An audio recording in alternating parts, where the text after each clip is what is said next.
You walk out to your garden in mid-July and see it happening again. The tomatoes are stalling out exactly when they should be taking off.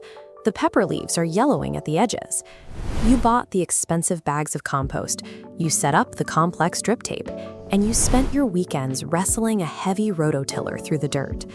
You followed every rule the modern gardening books gave you, and yet the soil seems to actively fight you every single step of the way. To understand why your garden feels so exhausted, we have to look at where those modern rules actually came from. Following the First World War, massive factories built to produce nitrates for explosives faced a sudden crisis of irrelevance. They needed a new market, and they found it in your backyard. The narrative shifted to convince growers that their land required a constant, expensive subscription to synthetic fertilizers. This chemical model treats the earth like a dead sponge holding roots in place that successfully grew food for millions of years without synthetic inputs. If gardening feels like an endless battle against nature, it is because you have been handed an industrial battle plan. Building genuine resilience requires stepping out of the fertilizer aisle and treating your soil as a living, biological engine. Let us start with the most critical resource: water. Imagine planting a fruit tree and never watering it for 60 years, completely ignoring dry summer droughts. Roman engineers achieved this over 2,000 years ago by placing a precise ring of rough, irregular stones right around the trip line of a tree. The immediate effect is physical. During heavy downpours, this simple stone circle acts as a barrier. It stops water from running off the surface and forces it to seep deeply into the earth, exactly where the feeder roots are waiting. But the stones also function as an active thermal reservoir. Dense rocks soak up solar radiation during a blazing summer day. When the sun sets and the air temperature drops, the stones slowly release that stored heat. This forces atmospheric moisture to condense on their rough surfaces, generating heavy dew that drips down to deliver free water all night long. We can scale this exact thermodynamic principle to harvest drinking water from thin air. By stretching tightly woven shade cloth over a simple angled frame facing the evening wind, the cooling night air hits the dew point against the mesh. The moisture condenses and rolls down into a collection trough. By applying basic thermodynamics, you create a self-watering oasis. You bypass the desperate hope for rain and cut your reliance on municipal water grids. Moving from water to earth, we run into the most common architectural flaw in modern backyards: the pristine wooden raised bed. A wooden box elevates the dirt, severing it from the earth's natural thermal mass. Those sharp 90-degree corners expose the sides to baking sun and drying wind. You are essentially suspending your plants on a baking sheet that rapidly bleeds moisture. The solution is to let the earth take the shape it naturally desires. Instead of building flat, isolated boxes, you shape the ground into continuous, rounded mounds known as contour beds, or Hugelkulture. By burying a dense core of old, decaying logs beneath the soil, you install a biological battery. During August droughts, this rotting wood acts as a massive underground sponge, slowly releasing trapped moisture directly up into the root zone. This understanding of three-dimensional space applies to the plants themselves. When you hill loose soil up the stem of a growing potato, you trigger it to build vertical floors of new root systems.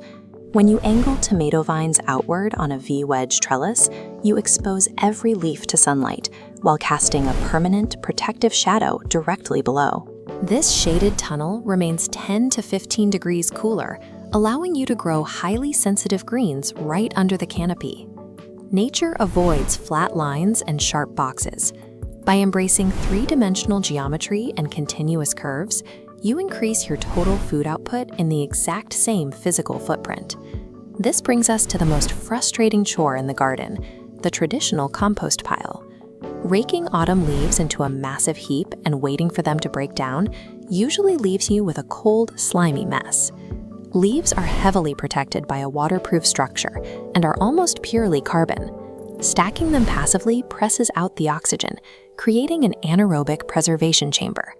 To melt those stubborn leaves into rich soil, you have to break their chemical defenses. Shredding the material destroys that waterproof architecture. Then, you introduce a biological spark, a potent, high-nitrogen liquid like diluted manure tea.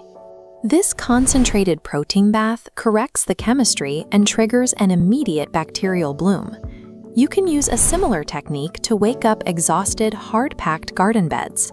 By mixing a small amount of unsulfured blackstrap molasses into your watering can, you deliver a massive, direct energy source straight to the starving bacteria living deep in the dirt. It initiates an intense microbial bloom that begins cycling nutrients within 48 hours. To multiply earthworms, skip the store-bought bait and bury a sheet of wet corrugated cardboard 4 inches deep. The worms migrate to this dark carbon source, tunneling and depositing nutrient-dense castings as they move through the bed. Resilient soil relies on a functioning subterranean workforce. By feeding the biology directly, you create a self-sustaining system that operates without recurring chemical costs. Stealing these principles to the landscape level allows us to solve a severe threat, defending crops from freezing winter temperatures without running expensive electric heaters. High in the freezing Andes Mountains, ancient engineers developed the Waru Waru system. They constructed massive raised planting platforms, meticulously separated by shallow canals of standing water. That canal water acts as a massive thermal battery. It absorbs solar radiation during the day.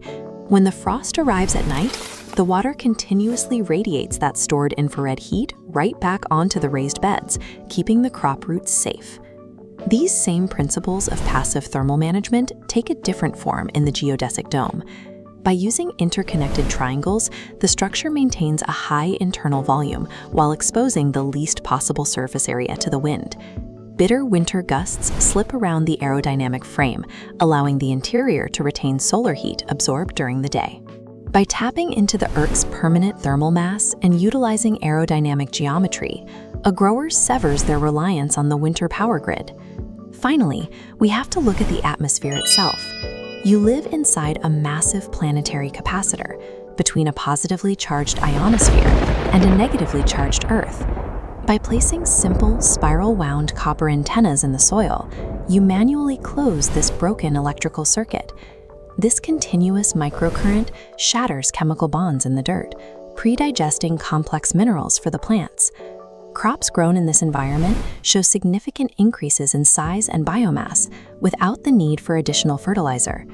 True agricultural independence is built by stepping out of the way and utilizing the physics, geometry, and biological engines of the Earth itself.